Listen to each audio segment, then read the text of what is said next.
Hey guys, welcome to the Mom's Cruise. So I'm a parenting blogger and mom of a toddler. So मुझसे बहुत ज़्यादा पूछा जाता है about my toy rotation. So मैं कैसे करती हूँ, मैं आज आपके साथ वो शेयर करने वाली हूँ. Then let's go. So toy rotation बहुत इंपॉर्टेंट बात होता है बच्चों के लिए, क्योंकि बच्चे बोर हो जाते हैं रेगुलरली सिमिलर टॉयज से खेल खेल के. एंड दूसरा ये भी है कि हम इतने टॉयज पे स्पेंड नहीं कर सकते, तो आई फील इट्स बेटर कि हम उन्हें डिवाइड कर दें. तो मैं कैसे करती हूँ टॉय रोटेशन, मैंने टॉयज को अलग अलग ग्रुप्स में डिवाइड किया हुआ है. एंड मेरे पास ये शेल्फ है जिसमें काफ़ी सारे ड्रॉर्स हैं, तो मैं अलग अलग ड्रॉर में अलग अलग वेराइटी ऑफ टॉयज रखती हूँ. Duration of toy rotation person to person vary करता है. इतना लंबा भी गैप ना रखें कि बच्चे उन्हीं टॉय से खेल खेल के बोर हो जाएं. इतना कम भी ना रखें कि बच्चे उन टॉयज को अच्छे से खेल ही ना पाए. आपको बताऊंगी मैंने किस तरीके से टॉय रोटेशन किया हुआ है. मैंने इन्हें अलग अलग ग्रुप्स में डिवाइड किया हुआ है. Pravir give it to me. So ये एक हमारा है बुक्स का draw. I always keep some books for him. As आप लोग मेरी स्टोरीज अगर देखते हैं तो you must be knowing he is fond of books. So मैं थोड़ी बहुत बुक्स रखती हूँ नीचे, 1, 2 या 3 depends. And this was the one. I keep some, this is the drawer, bigger drawer. इसमें मैं कुछ प्रिटेंड प्ले टॉयज रखती हूँ, जैसे कि मैंने अभी इस समय इसमें कुछ फ्रूट्स रखे हुए हैं, cutting chopping board and fruits. And मैंने ये he is fond of kitchen set. So मैं ये किचन सेट इसके लिए रखती हूँ, जिसमें एक छोटा सा कुकर है, गैस है, एंड रोलिंग पिन है. एंड ये थोड़ा सा गंदा है क्योंकि इसने खेला है इससे बहुत. एंड एक डॉक्टर सेट रखा है मैंने. So I keep some pretend play in one drawer, जिससे कि वो ड्रामेटिक प्ले कर सके या प्रिटेंड प्ले खेल सके. इन नेक्स्ट ड्रॉर मैंने कुछ एजुकेशनल टॉयज रखे हुए हैं. जैसे कि आप लोगों ने हमें ये वेलक्रो वाला चार्ट से खेलते हुए देखा ही होगा. It's more of education than play. And इस तरीके कुछ पजल्स रखती हूँ मैं. कभी पजल्स या कभी कुछ और जो भी एजुकेशनल टॉय मेरे पास अवेलेबल होता है. ये शेप सॉर्टर है and colouring mat. Art and craft में हमेशा रखती हूँ कुछ ना कुछ. सो ये कलरिंग मैट अभी मेरे पास अवेलेबल था तो मैंने ये रखा, क्योंकि मैंने इसके लिए कुछ आर्ट एंड क्राफ्ट का भी बनाया नहीं, यानी it's too tiny for art and craft. तो या फिर मैं पेंटिंग कलर्स रख लेती हूँ, पेंटिंग कलर्स और कुछ चार्ट पेपर्स, तो he does the painting and all. So that also helps. Drawer में मैं DIYs रखती हूँ. अगर मैंने कोई रिसेंट DIY बनाया है, इट मे बी 1 और 2, ज़्यादा नहीं रखती क्योंकि मैं इतने ज़्यादा DIYs बना नहीं पाती हूँ. इंस्टेंटली कुछ क्लिक हो जाता है तो हाथों हाथ बना लेती हूँ. तो मैंने इसमें कुछ क्लॉथ पिन्स रखे हुए हैं हाल फिलहाल, बिकॉज आप लोग देख रहे होंगे मेरी स्टोरीज में we are doing using it.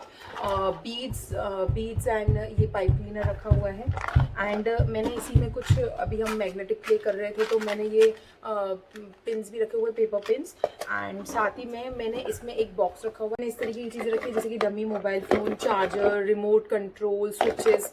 अभी मेरे पास स्विचेस नहीं है इसमें, बैटरीज. तो बच्चों को एक्सप्लोर करने की बहुत ज़्यादा आदत होती है, वो चीज़ों घर की चीज़ें निकाल निकाल के करते हैं. सो एक नो बॉक्स कह सकते हो, अपने नो ट्रे जैसा होता है वैसे ही नो बॉक्स रखा हुआ है. कुछ मोबाइल टॉयज ज़रूर रखती हूँ इसके लिए, यानी जो मूविंग टॉयज रहते हैं.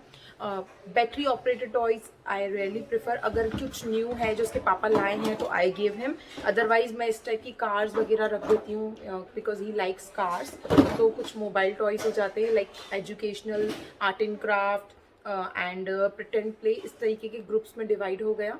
कि मैं कोशिश करती हूँ विजिबिलिटी में मैं कुछ ओपन एंडेड टॉयज रखूँ. तो मैं इस तरीके से, जैसे मैंने ये ब्लॉक्स रखे हैं कुछ, अगर मेरे पास और कुछ हैं, लाइक मेरे पास ये डोमिनोज भी हैं, तो ये इस बार मैंने दोनों रख दिए हैं बिकॉज वो डोमिनोज को एंजॉय कर रहा था.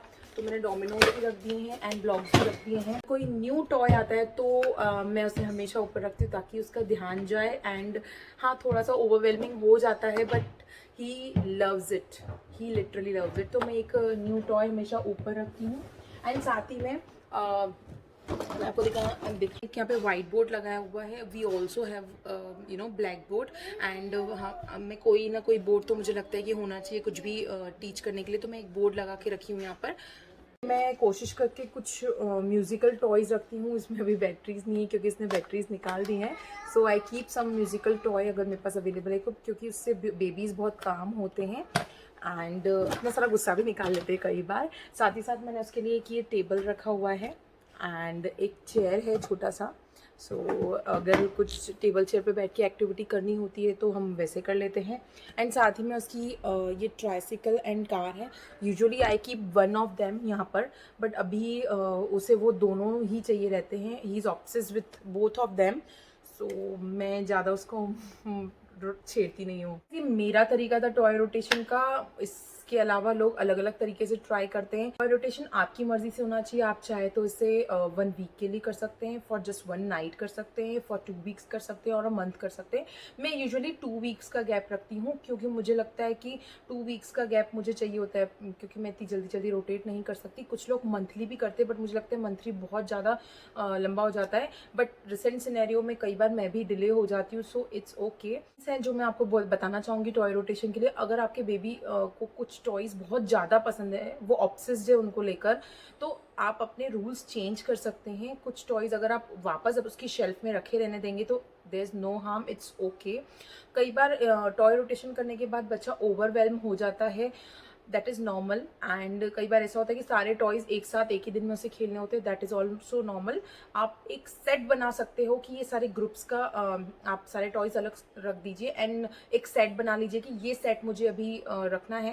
लाइक मेरा टॉय रोटेशन थोड़ा 2 वीक्स का है, इसलिए मैं थोड़े ज़्यादा टॉयज़ रखती हूँ, बट प्रवीर बहुत जल्दी इन सबको यूज़ कर चुका होता है एंड मैं उन टॉयज़ को रिपीट कर देती हूँ जो उसे चाहिए होते हैं। एंड रोटेशन से समझ में आ जाता है कि किस टॉय को बेबी टच भी नहीं कर रहा, तो आप उस टॉय को हटा सकते हैं कुछ लंबे समय तक के लिए।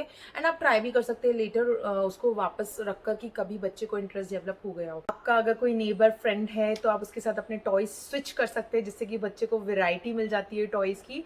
तो जब आपका यूज़ हो जाए तो आप उसे अगेन रीस्विच कर सकते हैं। कोशिश कीजिएगा जो टॉयज़ आपने रोटेशन के टाइम छुपा कर रखे हैं वो ऐसे छुपाए कि बच्चे को दिखे ना, वरना बिकॉज मेरे साथ थोड़ा सा ये प्रॉब्लम है कि मेरे टॉयज़ को दिख जाते हैं तो वो उतना एंजॉय नहीं कर पाता उन चीज़ों को वापस, और कई बार वहाँ से चीज़ें उठा के नीचे ले आता है। तो इट्स ओके, बट ट्राई करिए उन्हें लॉक करके किसी रूम में रख दें, या कोई अगर आपके पास ऐसे बॉक्सेस है तो जहाँ उसको लॉक करके हाइड करके रख सकते हैं तो हाइड करके रखिए, तो it's good. Toy rotation usually अगर आप ओपन क्यूबिकल्स में रखेंगे तो उसका बेनिफिट होता है कि बच्चे को टॉयज दिख रहे हैं एंड वो अपने हिसाब से वो उसे यूज़ कर लेगा। कई बार ड्रॉज में मिस हो जाते हैं टॉयज़, एंड कुछ टॉयज़ तो बिल्कुल ही मिस हो जाते हैं कि बच्चा यूज़ ही नहीं कर पाता एंड हम भी रियलाइज़ नहीं कर पाते कि उसे पसंद है कि नहीं। बट मैं क्योंकि गेस्ट रूम में एक कॉर्नर बनाई हुई हूँ, अपस्टेयर्स बार बार जाना मेरे लिए पॉसिबल नहीं है। अगर आपके पास ऐसा कोई स्पेशल रूम है so it's good if you keep all the toys there and वहाँ पे अपना टॉय रोटेशन बनाए, एक मैट लगा दें। हम यहाँ पे कभी कभी मैट भी बिछा देते हैं play. So this is it. अगर आपको ये वीडियो थोड़ा सा भी पसंद आया तो इसको लाइक कीजिएगा, मेरे यूट्यूब चैनल को सब्सक्राइब कीजिएगा, इसको कमेंट कीजिएगा एंड शेयर कीजिएगा। साथ ही साथ सेव ज़रूर कीजिएगा, बिकॉज सेव करते हैं तो मुझे बहुत ही अच्छा लगता है कि it was useful. So that's it. Stay tuned to Mom's Cruise for more such amazing videos.